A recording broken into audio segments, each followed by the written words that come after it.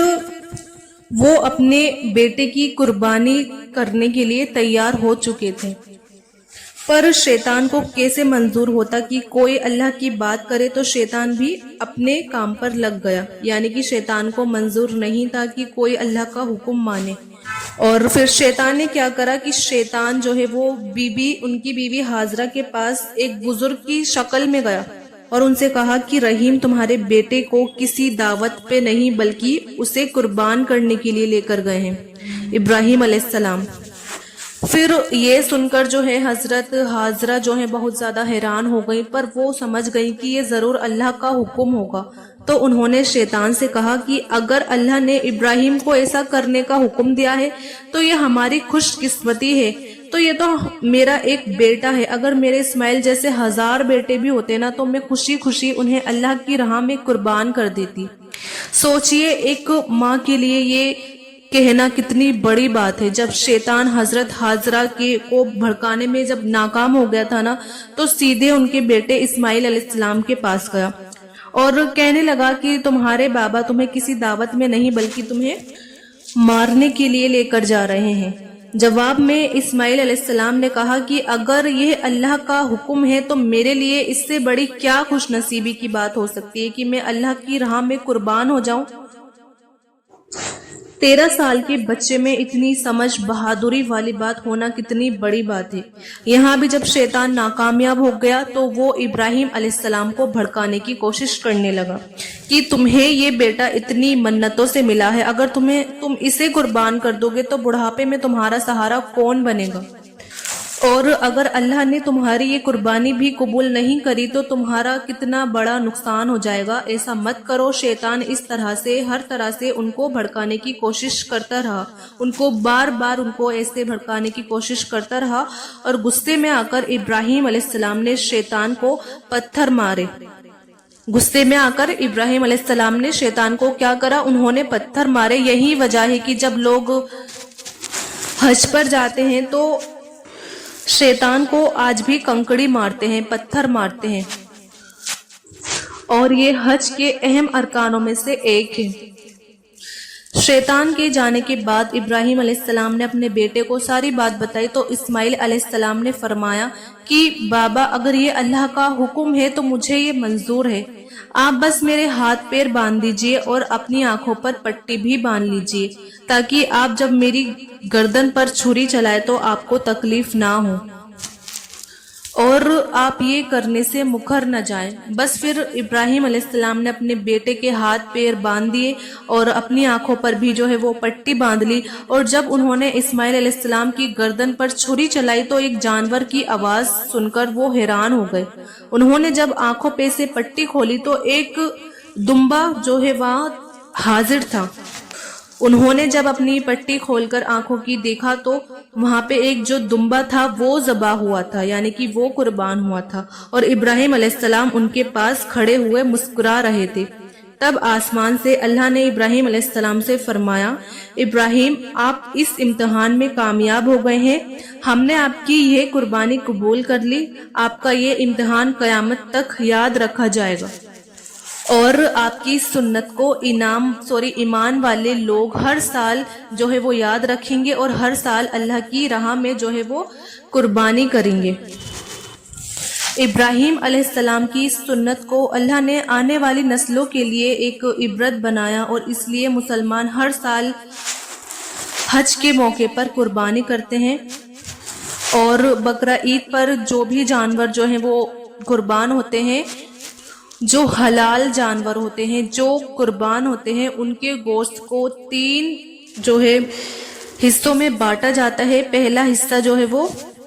غریبوں اور مسکینوں کے لیے ہوتا ہے، اور جو دوسرا حصہ ہوتا ہے وہ رشتہ داروں میں بانٹا جاتا ہے، اور جو تیسرا حصہ ہوتا ہے وہ خود اپنے گھر پہ رکھا جاتا ہے۔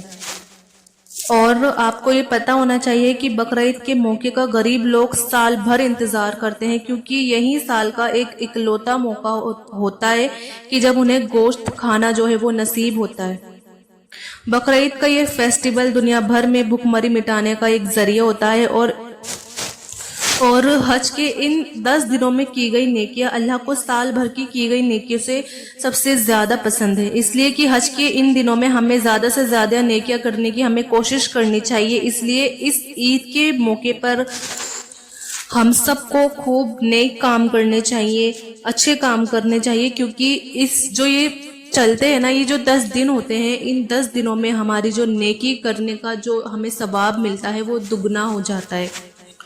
تو اس لیے ہم بقرہ عید مناتے ہیں۔